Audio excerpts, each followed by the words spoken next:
Hello everyone, इस video में हम लोग इलेक्ट्रोडायनेमिक्स का सेकंड प्रॉब्लम डिस्कशन करने जा रहे हैं। देखिए इस क्वेश्चन में क्या कहा जा रहा है।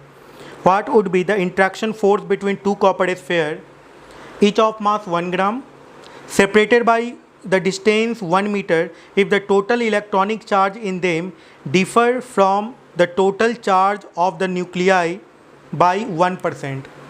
ओके, न्यूक्लियस पर जो चार्ज है उसका 1% चार्ज है इस स्फेरिकल बॉल पे, कॉपर स्फेरिकल बॉल पे, जिसका मास 1 ग्राम दिया हुआ है। तो देखिए ये कॉपर स्फेरिकल बॉल है, ये दोनों मान लेते हैं। इसके बीच का सेपरेशन कितना दिया हुआ है?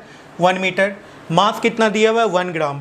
यदि मास 1 ग्राम है तो नंबर ऑफ मोल कितना होगा? मास बाई एटॉमिक मास होता है ना। तो मास कितना है? 1 ग्राम। एटॉमिक मास कितना होता है इसका? 63.54। कॉपर का एटॉमिक मास 63.54।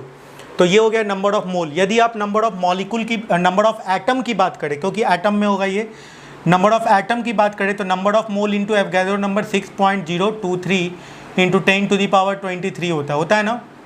ठीक है, तो यहाँ पे पुट कर दीजिए तो ये नंबर ऑफ एटम निकल गया।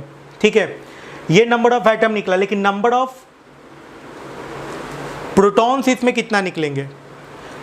इसके न्यूक्लियस में टोटल नंबर ऑफ प्रोटॉन्स कितना होगा? ठीक है, तो एक एटम में, कॉपर के एक एटम में 29 प्रोटॉन्स होता है। तो ये नंबर ऑफ प्रोटॉन्स हो गया 1 ग्राम ऑफ कॉपर में, ये नंबर ऑफ प्रोटॉन्स हो गया। ठीक है, ये एक तरीके से आप कर सकते हैं 1 ग्राम कॉपर के न्यूक्लियस में इतना नंबर ऑफ प्रोटॉन्स होगा। ठीक है, तो चार्ज न्यूक्लियस पे चार्ज कितना आएगा? Charge on nucleus. ठीक है, तो ये आ जाएगा, इसको यहाँ पे पुट कर दीजिए 1/63.54, यहाँ पे 6.023 इंटू 29 इंटू 10⁻23। ठीक है, और इंटू चार्ज 1.6 इंटू 10⁻⁻19।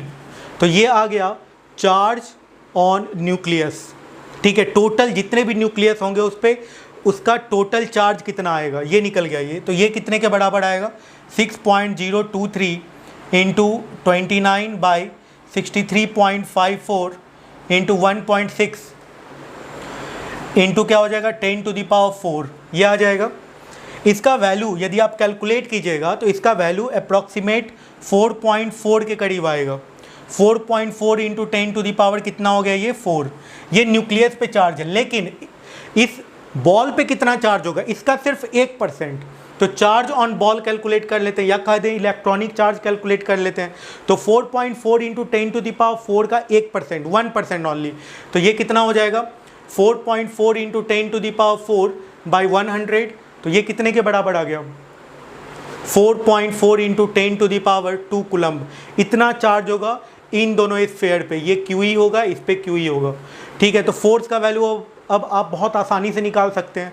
तो ये कितने के बराबर होगा? 1/4πε0 QE का स्क्वायर बाई डिस्टेंस का स्क्वायर। डिस्टेंस कितना दिया हुआ है? 1 मीटर है ना।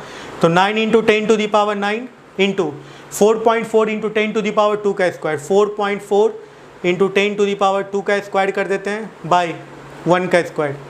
ठीक है, तो ये आ जाएगा 2 इंटू 10⁻15 न्यूटन के अप्रॉक्स।